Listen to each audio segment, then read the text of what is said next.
بسم الله الرحمن الرحيم، وصلى الله على سيدنا محمد وعلى آله وصحبه أجمعين.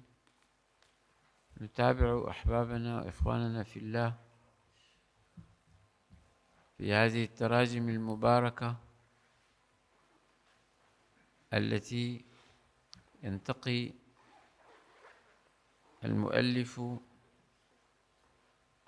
من محطاتها الكريمة وأخلاقها القويمة ما يجعلنا نتصاغر أمام هذه السير الفاخرة التي تبوئ أصحابها المنازل الفاخرة في الآخرة.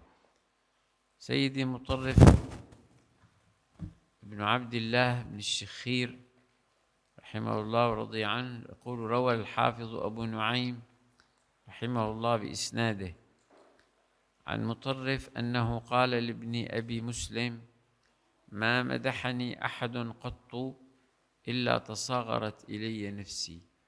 هذا شأن أهل الخشية والتواضع، يثنون عليهم، يكيلون من المدح الشيء الكثير، وإذا بهم يزيد عندهم التواضع والتمسكن وتتصاغر إليهم نفوسهم.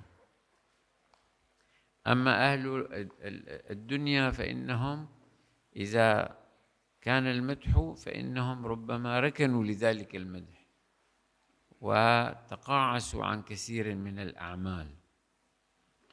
وقال: إني لأستلقي من الليل على فراشي فأتدبر القرآن وأعرض عملي على عمل أهل الجنة، فإذا أعمالهم شديدة كانوا قليلا من الليل ما يهجعون يبيتون لربهم سجدا وقياما، أمن هو قانت آناء الليل ساجدا وقائما فلا أراني فيهم. فأعرض نفسي على هذه الآية: ما سلككم في سقر؟ فأرى القوم مكذبين.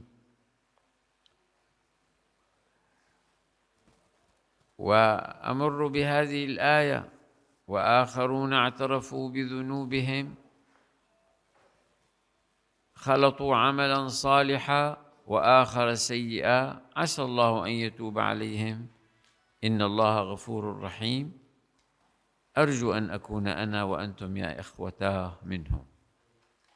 عندما يعرض نفسه على الآيات التي فيها مديح المؤمنين واجتهاد أهل الإيمان واليقين، فيجد نفسه بعيد عن هذه الأعمال، بعيد عن هذه الأخلاق، بعيد عن هذه الشمائل.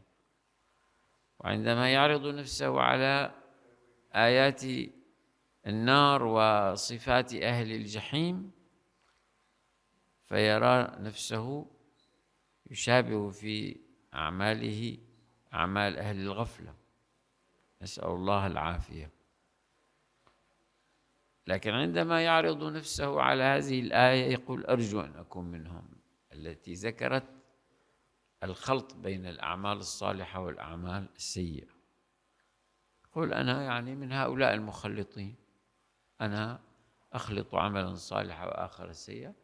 الآية: عسى الله أن يتوب عليهم، فلذلك يرجو التوبة، يرجو من الله تعالى أن يتوب عليه، لأن الله تعالى هو الذي وعد، وعسى من الله واجب كما يقول أهل التفسير.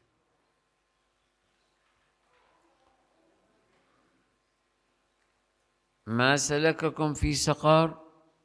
فأرى القوم مكذبين. فهم في هذا الحال، وأنا أرى نفسي عندي شيء من هذه الأخلاق التي فيها تشبه بأخلاق أهل النار والعياذ بالله. وما بلغت أحوال المؤمنين، أنا مخلط، أنا تعريفي أنا مخلط، لكن عندي رجاء بأن الله يعفو عني. وقال: لو سألنا الله تعالى أن يميتنا من خشيته كنا أحقاء بذلك، وقد علمت أن ربي سبحانه وتعالى لا يرضى منا بدون ذلك.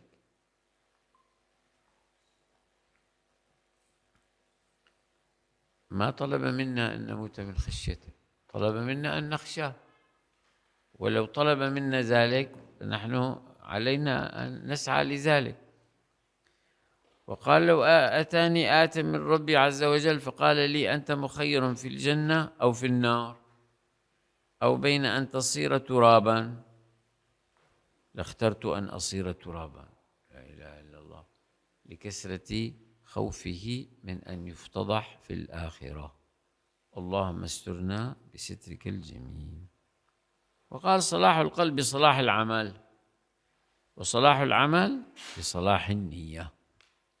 إذن لا بد من تصحيح هذه النيات حتى تصلح الأعمال، وبصلاح الأعمال تصلح القلوب. مات ابن لمطرف فخرج على الحي وقد رجل جمته، سرح شعره ولبس جبة. قيل له: كيف هذا وقد مات ابنك؟ قال: أتأمروني أن أستكين للمصيبة؟ والله لو أن الدنيا وما فيها لي وأخذها الله عز وجل مني ووعدني عليها شربة ماء غدا في الآخرة ما رأيتها لتلك الشربة أهلا، فكيف بالصلاة والهدى والرحمة؟ إن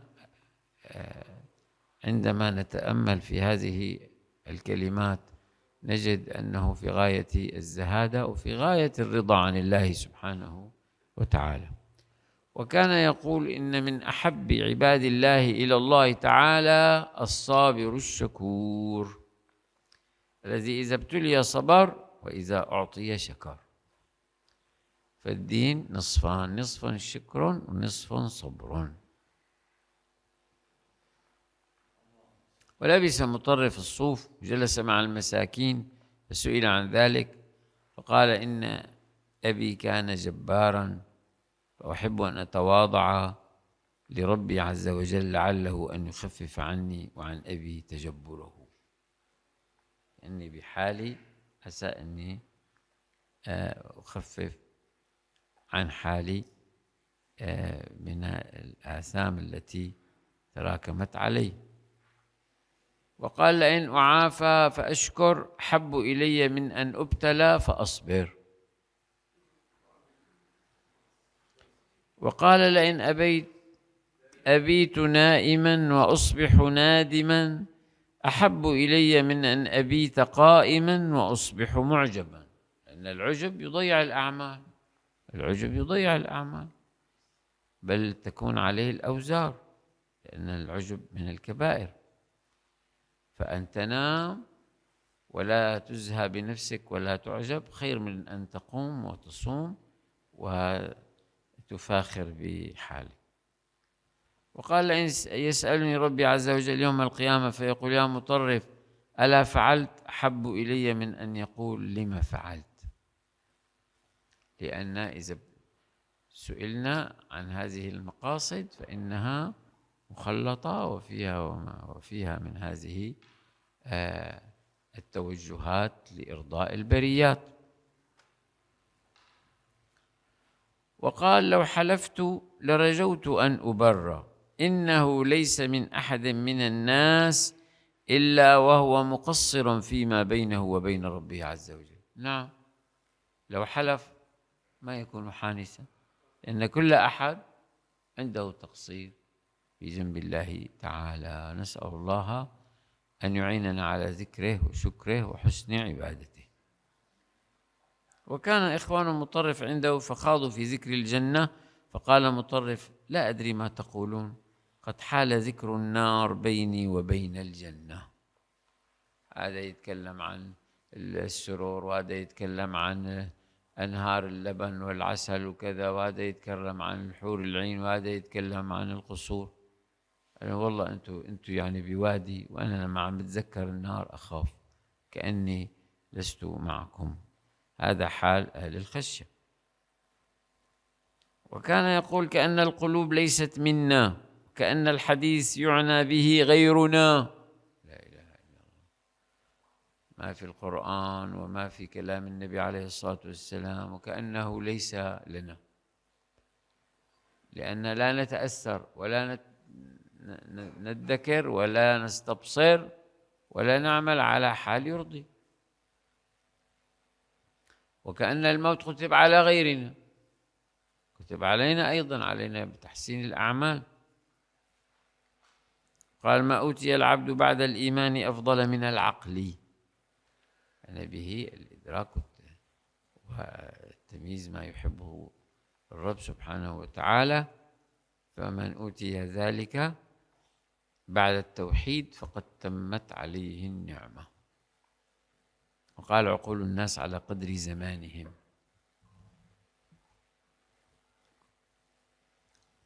وقد تكون هناك الشؤون التي تمحص وتغربل، وكيف يكون الناس فيها في مواقفهم وأحوالهم على قدر ما أوتوا من عقل وحكمة. وقال: إن العبد إذا استوت سريرته وعلانيته قال الله عز وجل: هذا عبدي حقا. ونسأل أن يزيد في تحسين ظاهرنا وبواطننا. فإذا استوى الظاهر والباطن فهذا من النعم الجليلة على الإنسان، فكيف إذا زاد الباطن نقاء وصفاء؟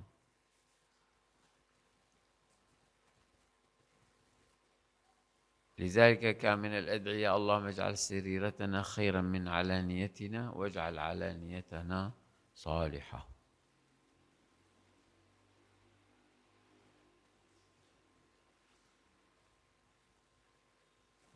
وكان مطرف إذا كان ليلة الجمعة أدلج على فرسه، فربما نور له سوطه كرامة له. يعني في الليل ما عنده مصباح ولا عنده شيء، فربما سوطه عصاه وإذا بها تنير له. والله على كل شيء قدير.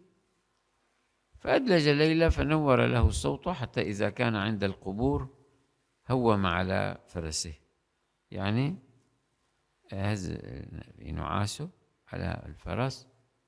قال: فرأيت أهل القبور صاحب كل قبر جالسا على قبره. كشف له عن أحوال أهل القبور.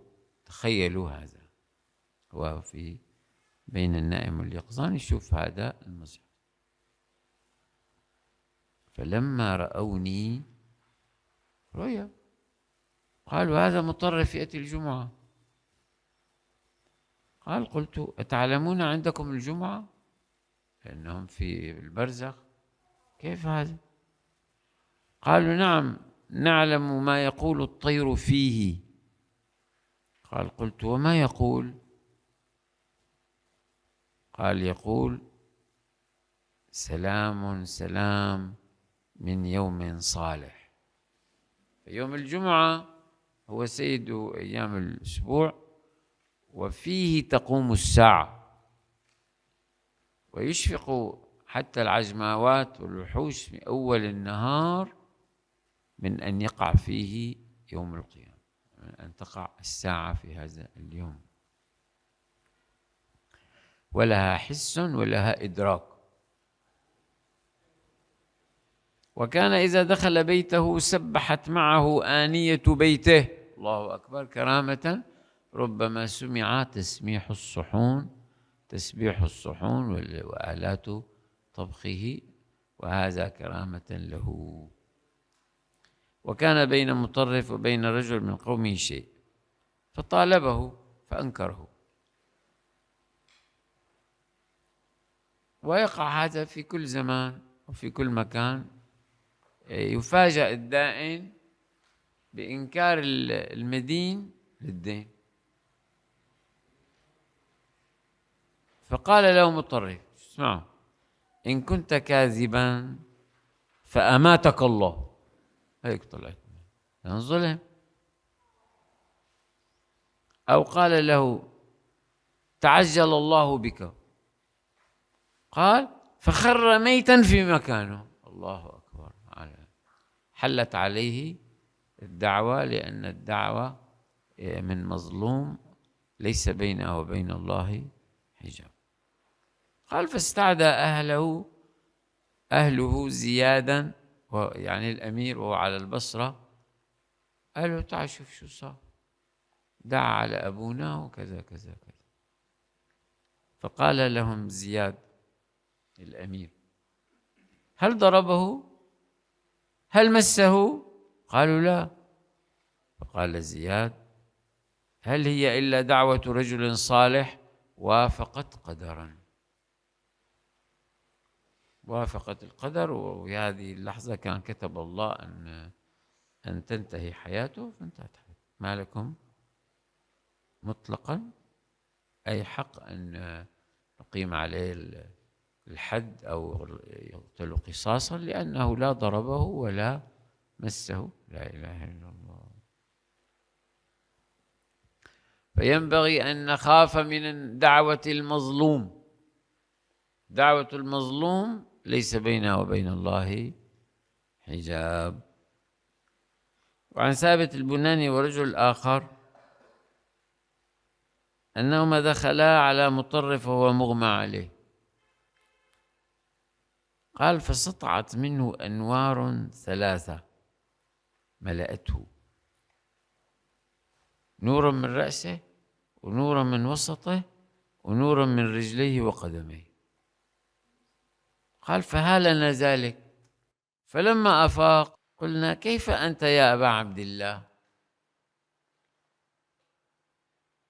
فقال صالح إن شاء الله تعالى، يعني طيب ما في شيء. فقلنا قد رأينا شيئا هالنا، شيء عجيب. قالوا ما هو؟ قلنا أنوار سطعت منك. قال فنكس رأسه وقال تلك ألف لام ميم السجدة، وقد صورت لي تشفع لي وهذا ثوابها، جعله الله عز وجل يحرسني، أو كما قال. أرأيتم سمعتم إلى أنوار القرآن وثواب التنزيل، والله قادر أن يشكل أي سورة على أي هيئة، أو أي آية على أي نور أو شيء طيب، فتعجل له ثواب ذلك. وكان من قراءة هذه السورة ما حرسه ونوره.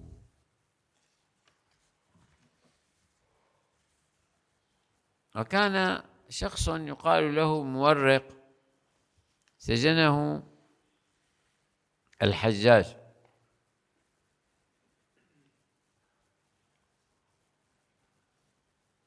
فسأله والده مطرفا أن يدعو له،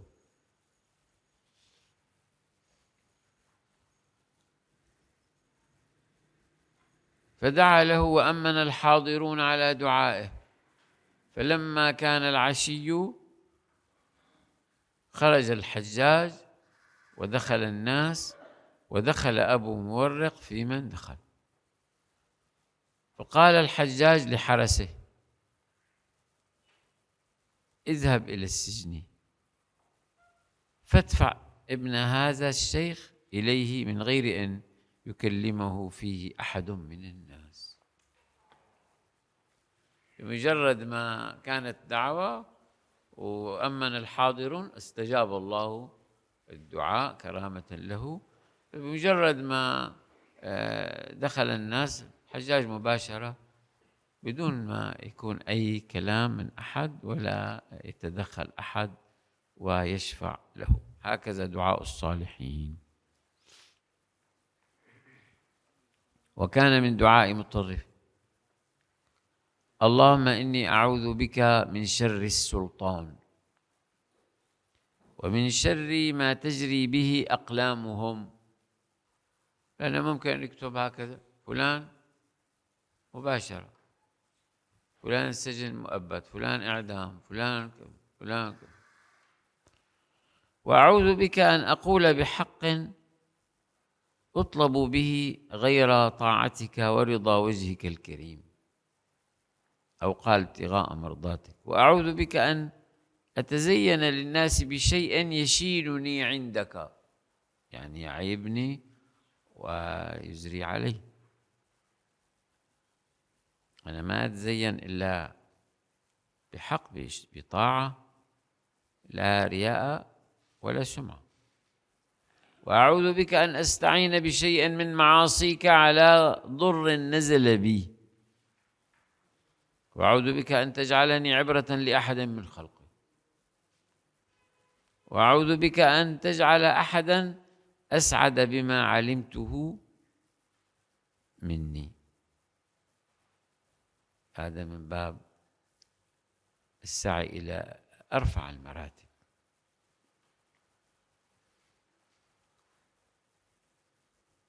اللهم لا تخزني فإنك بي عالم، ولا تعذبني فإنك علي قادر. وكان يقول اللهم إني أستغفرك مما تبت منه إليك ثم عدت فيه. استغفرت من شيء تجرأ ارجع له. واستغفرك مما جعلته لك على نفسي ثم لم أوفي لك به، مثل نذر أو شيء ومع ذلك ما يفي. واستغفرك مما زعمت أني أردت به وجهك فخالط قلبي فيه ما قد علمت. تغيرت وصار عندي رياء وعندي لا حول ولا قوة إلا بالله. وكان يقول اللهم ارض عنا، فإن لم ترضى عنا فاعف عنا، فإن المولى قد يعفو عن عبده وهو غير راض عنه. ما وصل لحد الرضا لكن ما يأخذه، مثل الولد يزعج والده أو أستاذه ويخاف عمل عملة مثل ما أقول زايحة، خايف الآن يعاقبه، قال له خلص أنا ما حعاقبك بس مالي رضيان مطلوب منه أن يعمل العمل اللي يرضيه، لا مجرد أنه يكف أذى ضربه عن ضربه أو شيء. كان يقول اللهم تقبل مني صياما، اللهم تقبل مني صلاة، اللهم اكتب لي حسنة. ثم قال إنما يتقبل الله من المتقين. فإذا تقبل عملا واحدا صار في عداد المتقين، لأن الله قال إنما يتقبل الله من المتقين. شوف الفقه، شوف العلم. وقال نظرت في بدء هذا الأمر ممن هو فإذا هو من الله تعالى. قال قلت فعلى من تمامه فإذا هو على الله عز وجل، ونظرت ما ملاكه فإذا ملاكه الدعاء. بدء الأمر كله منه. طيب تمامه فإذا هو على الله فصار البدء من الله والتمام على الله، كله من الله. ما ملاكه؟ قال ملاك الدعاء. فإذا نحن ندعو الله تعالى بأن يرزقنا الأعمال المبرورة، الأعمال المشكورة، الأعمال الصالحة التي يرضاها. وقال إذا دخلتم على المريض فإن استطعتم أن يدعو لكم فإنه قد حرك. الآن نستذكر في الدخول على المرضى أن لهم دعوة، وإذا تحركوا للدعاء وتوجهوا فمظنة النفع العظيم، لأن لهم دعوة. قال في الحديث مرضت فلم تعدني. قال كيف أعودك وأنت رب العالمين؟ قال مرض عبدي فلان ولو عدته لوجدتني عنده.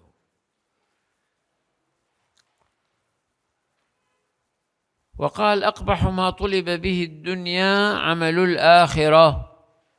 يا لطيف، واحد يطلب الدنيا بشيء من أعمال الآخرة، صار أيهما أغلى عنده؟ الدنيا. يجمع الدنيا وشهواتها بشيء من أعمال الآخرة، إذن صارت أعمال الدنيا عنده وحطام الدنيا أغلى من أعمال الآخرة. المطلوب هو العكس، لو بذلت الدنيا كلها لقاء لحظة نعيم في الآخرة فهذا ليس بكثير. وقال مطرف: ليعظم جلال الله سبحانه وتعالى أن يذكر عند الحمار والكلب. كيف هذا؟ فيقول أحدكم لكلبه أكرمكم الله أو لشاته: أخزاك الله، فعل الله بك، أو إذا كان مذكر فعل الله بك. حد يذكر اسم الله على شيء تافه، هذا معنى ليعظم جلال الله تعالى سبحانه وتعالى أن يذكر عند هذه الحيوانات. وقال لبعض إخواني: إذا كانت لك حاجة إلي فاكتبها في ورقة ولا تكلمني بها، فإني أكره أن أرى في وجهك ذل السؤال. شوف الأخلاق. أنا والله يعز علي أنت تكلمني بوجهي، تقول لي والله أنا ناقصني كذا، أنا محتاج لكذا كذا كذا. لا، أنت كن بماء وجهك ولا يكلفك الأمر إلا أن تكتب حاجتك وتصل الورقة إلي، وأنا إن شاء الله أمضي في هذه المهمة وهذه الخدمة. هذا حال الصالحين، بل إن أحدهم وصل إلى حال أنه جاءه أخوه فلما طلب منه أسعفه على الفور وأعطاه، فلما خرج أخذ يبكي، متأثر جدا. زوجته تقول: عجيب أمرك أنت، لماذا تبكي وقد قضيت حاجة هذا الصديق؟ قال: أنا أبكي لأني أحوجت أن يأتي فيسألني. الأصل أني لا أحوج أن يأتي فيسأل، أنا أتفقد بشكل مناسب بحيث ما يصير إلى هذا الحال. لا إله إلا الله.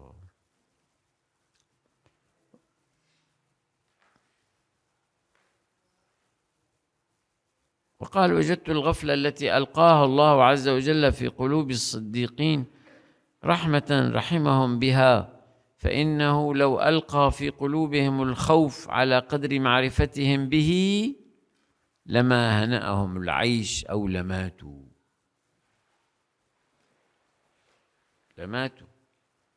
الله أكبر. فهذا من لطف الله ورحمته بالصالحين. أسند مطرف عن غير واحد من الصحابة، فمما رواه عن أبيه عبد الله قال: أتيت النبي صلى الله عليه وسلم وهو يصلي ولصدره أزيز كأزيز المرجل من البكاء. لا إله إلا الله. رأيت إلى هذا القدر أو نسميها الحلة اللي عم يفور فيها الطعام ويكون في صوت، هكذا كان عليه الصلاة والسلام يصدر منه صوت عجيب عند الصلاة وعند قراءة القرآن، لما ينازله من المهابة من كلام الديان جل جلاله. عن مطرف بن عبد الله عن حذيفة قال: قال رسول الله صلى الله عليه وسلم: فضل العلم أحب إلي من فضل العبادة، وخير دينكم الورع. لم يروه متصلا عن الأعمش إلا عبد الله بن عبد القدوس. فضل العلم أحب إلي من فضل العبادة. العلوم الزائدة أحب إلي من العبادة النافلة. لماذا؟ لأنها تبعث على مزيد من الفهم والأعمال المرضية. أما إذا إنسان ما عنده تفقه قد يكثر من النوافل ويكون على شيء من الخطأ. أما عندما يكون على زيادات في هذه العلوم النافعات فإنه سيسعف نفسه ويصحح أعماله ويسعف غيره ويصحح أعماله. رأيت كيف يتكلمون؟ هذا كلام أهل الحكمة. قال أبو الفرج رحمه الله: كان مطرف يلبس البرانس والمطارف ويركب الخيل، يعني الملابس فاخرة، ويغشى الأمراء، غير أنك إذا أفضيت إليه أفضيت إلى قرة العين. صحيح أنه ربما لبس الفاخر ودخل على مسؤولين وكذا، لكنه يقر عينه، يعني يعطي كل شيء حقه. وكان يقول: يا إخوتاه اجتهدوا في العمل، فإن يكن الأمر كما نرجو من رحمة الله عز وجل وجميل عفوه كانت لنا درجات في الجنة، وإن يكن الأمر شديدا كما نخاف ونحذر لم نقل ربنا أرجعنا نعمل صالحا غير الذي كنا نعمل، قد عملنا فلم ينفعنا ذلك. إذن كثرة الأعمال تثبت القدم بين يدي ذي الجلال وتنفع، ونتوجه مع الأعمال إلى الله بالقبول. جنوا يدخلوا الجنة بما كنتم تعملون، ولكن السبق للدخول في هذه الجنان العالية برحمة الله. لن يدخل أحدكم الجنة بعمله، عجيب، مع أنه قال ادخلوا الجنة بما كنتم تعملون. قال: ولا أنت يا رسول الله؟ قال: ولا أنا إلا أن يتغمدني الله برحمته. فإذن الدخول برحمة الله والعلو على حسب الأعمال. ادخلوا الجنة برحمتي واقتسموها بأعمالكم. ادخلوا الجنة برحمتي تقاسموها بأعمالكم. وقال: سمعت رجلا يقول بعرفة: اللهم لا ترد هذا الجمع من أجلي. فقال مطرف: هذا العارف بنفسه، هذا هو العارف. قل لا ترد الناس بسوء عملي، بشؤم أحوالي، قل هذا هو العارف. إذن العارف ما عمل الأعمال الصالحة فإنه يخاف أن ترد لشيء من المخالفات، شيء من الجراءات. نعم، بل ويخاف أن يرد من حوله بشؤم عمله، كهذا الذي قال: أخشى أن ينزل عليكم شيء من السماء بوجودي بينكم. الله أكبر. وكان يقول: إن هذا الموت قد أفسد على أهل النعيم نعيمهم، فاطلبوا نعيما لا موت فيه، هو نعيم الجنة. وقال: لو علمت متى أجلي لخشيت على عقلي، ولكن الله تعالى من على عباده بالغفلة عن الموت، ولولا الغفلة ما تهنأوا العيش ولا قامت بينهم الأسواق. واحد مثلا كشف له أنه بده يموت مثلا بعد 4 أشهر. تصور يعني الآن أنت أنه الآن يهنأ له عيش، يهنأ له يوم، يهنأ له ليل، يهنأ له طعام، وكل ما يريد أي شيء سيموت بعد سنة. ما يقول ما يتهيأ أنا بالدكان، إيش بدي دكان، إيش أعمل، السنة قريبة، ويتقلقل ولا يقدر. يقول أنا لو عرفت متى فأنا أخشى على عقلي. فكان من نعمة الله أن يغيب عنا ذلك. ولكن من نعمة الله على بعضهم أنه في دنو الأجل قد يشعر، فيزيد في إصلاح العمل ويسدد ما عليه ويرد الحقوق ويكون منه شيء طيب. وهذا حصل عند عدد ليس بغريب، سبحان الله. حتى إن بعضهم يحدد، يعني ممن علمتهم هنا في حينا الطيب سمعت عنهم الشيخ عبد العزيز الرفاعي رحمه الله أبو اللبادي، كان هنا يتردد شيء من الدروس والتعليقات، وكان علامة شافعي في تلك الأخ يقضي، وكان زرناه في أرض له في السبينة، وفي مخالطات. مرة سافرنا إلى بيروت معه، أخذ ورقة الروزنامة، ورقة محددة، وضعها عند المخدة، طلعه، عجيب، توفي بنفس اليوم اللي أخذ الورقة فيه. توفي نفس اليوم اللي أخذ الورقة فيه. وأخبرني شيخنا الشيخ فوزي رحمه الله مرة أن أحدهم في حلب دخل على مقبرة كان هيأ فيها قبرا لنفسه، وقال لي هذا القيم الحفار، قال له الأربعاء القادم أنا أدخل من هنا بالتابوت، والناس يقولون ترحموا على الشيخ فلان. يا لسيدنا الله يطول عمرك كذا. قال هذا الكلام ما يفيد، وين القبر؟ قال له خلع الجبة والعمامة وتمدد فيه. قال له تمام، هذا تمام. قال والله الأربعاء الذي بعده من الجهة اللي أشار عليها دخل وهو في تابوته رحمه الله. هذه الأشياء نادرة ولكن تقع، فيكون رحمة على أصحابها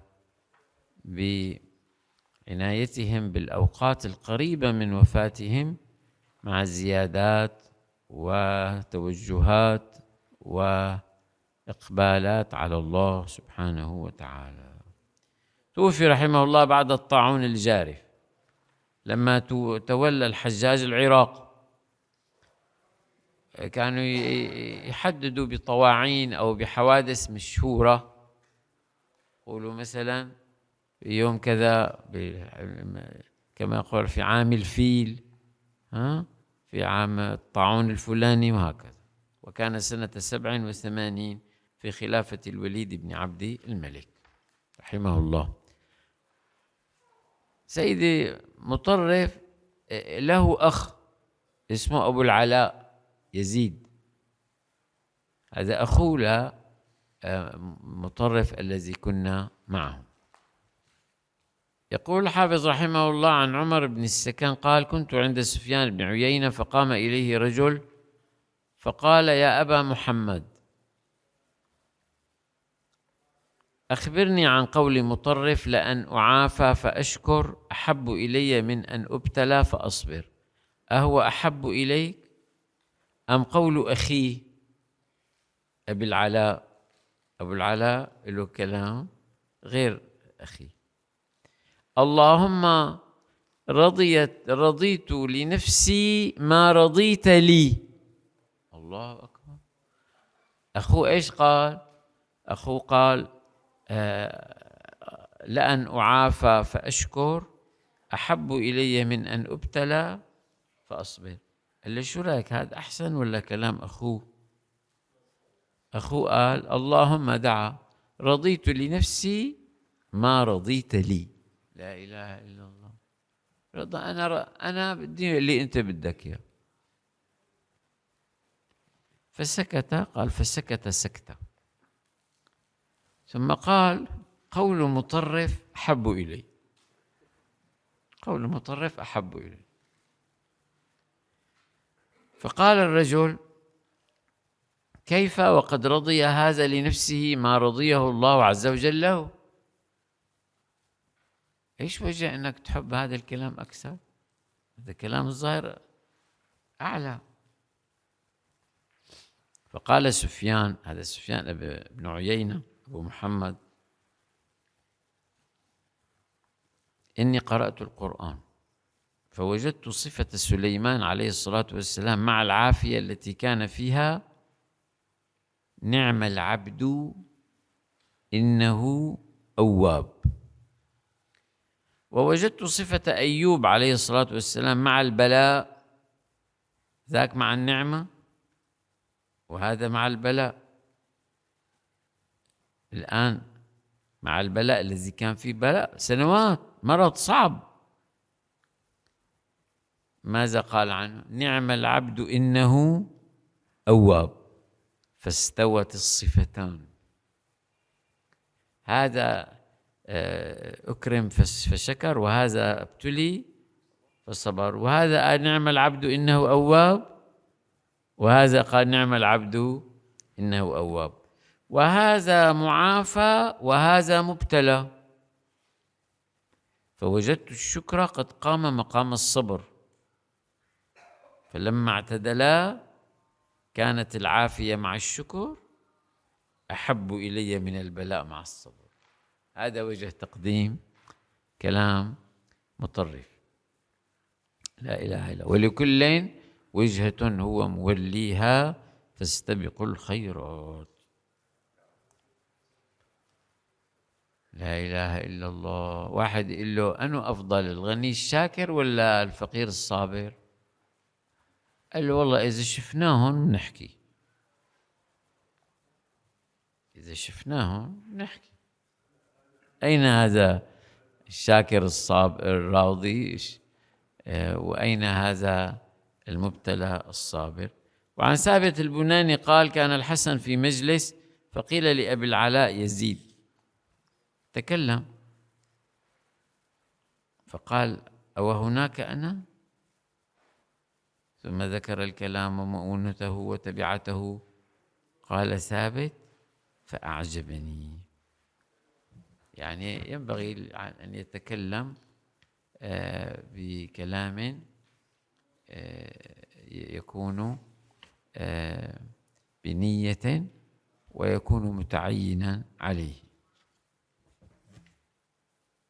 ومما أسند وهو غريب أنه قال روي أن رسول الله صلى الله عليه وسلم قال من قرأ قل هو الله أحد في مرض موته لم يفتن في قبره. الله، اللهم اجعلنا ممن يتلوها يا رب العالمين. وأمن من ضغطة القبر، وحملته الملائكة يوم القيامة بأكفها حتى تجيزه من الصراط إلى الجنة. لا إله إلا الله.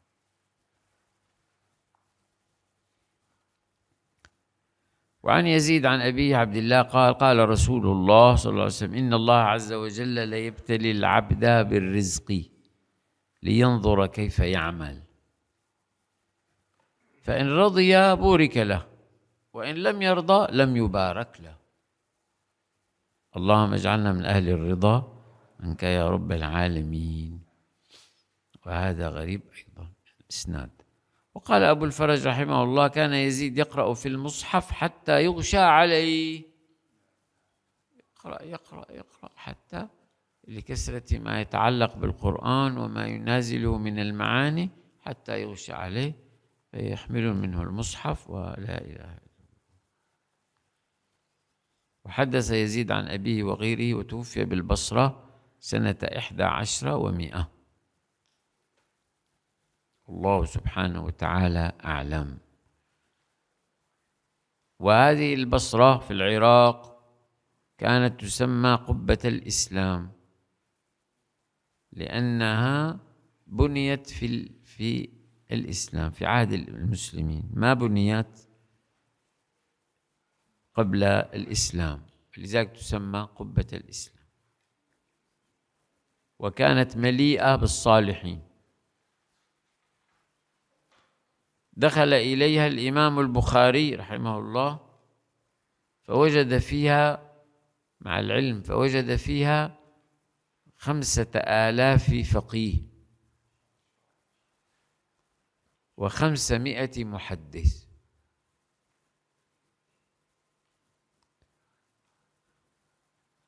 لا حول ولا قوة إلا بالله. الآن كم يوجد من هؤلاء فيما هو أكبر من البصرة بكثير؟ 500، وجد فيها 500 محدث و5000 فقيه. وأما الكوفة كانت بخلاف البصرة. الكوفة كانت فيها يعني أصحاب الجماعات الكلامية والشذوذات إلى غير ذلك. اشتهرت البصرة بالصلاح وبالعلم، والكوفة كانت فيها شذوذات من جماعات، وهكذا ليس بحال واحد في مكان متقارب.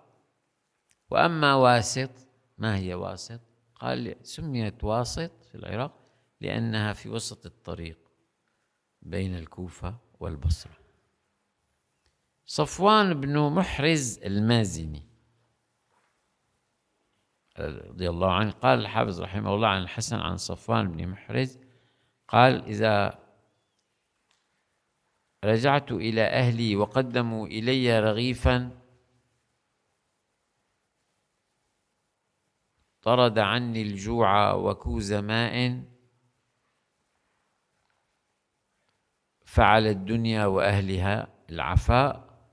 وكان إذا قرأ هذه الآية: وسيعلم الذين ظلموا أي منقلب ينقلبون، يبكي بكاء شديدا حتى يغمى عليه. يعني ما كان من هؤلاء الذين يحرصون على الشهوات. أنا لو أعطوني رغيف وكاسة مي أنا بخير وما أحتاج لشيء. وبغاية الخشية عندما يقرأ القرآن أو يسمع حتى يصير إلى حال الإغماء. وكان له سرب يبكي فيه، يعني حافر في بيته مثل خندق هكذا يقعد فيه ويتفكر ويذكر ويستذكر الموت. وكان قومه وإخوانه يجتمعون ويتحدثون في أمر الآخرة وأهوال القيامة فلا يجدون رقة، فيقولون: يا صفوان حدث أصحابك. قال: فبمجرد ما يقول الحمد لله يرق القوم وتسيل دموعهم كأنها أفواه المزاود من نبرته وخشيته. هو ساكت، جماعة صار لهم مدة عم يحكوا: احكي لنا أنت. مجرد ما يقول الحمد لله جوارحه كلها أهل خشية، فتتأثر الجماعة الموجودة فتسيل دموعهم. لا إله إلا الله. وأخذ عبيد الله بن زياد بن أخي صفوان فشفع الناس فيه حتى لم يبقى أحد إلا كلمه فيه، فلم يقبل ابن زياد. فقال صفوان: أخطأتم الطريق، ما خليتوا حدا ما جبتوا له، يعني عملتوا واسطات مشان تطلعوه. مو شغل هذا، لأنكم طلبتم حاجتكم من غير وجهها. الله أكبر، هذا مسؤول وأنا بعرف فلان وهذا. قال: إيش الآن الحل؟ إيش عندك؟ قال: فصلى ودعا فنبه ابن زياد لحاجة صفوان خاصة في الليل.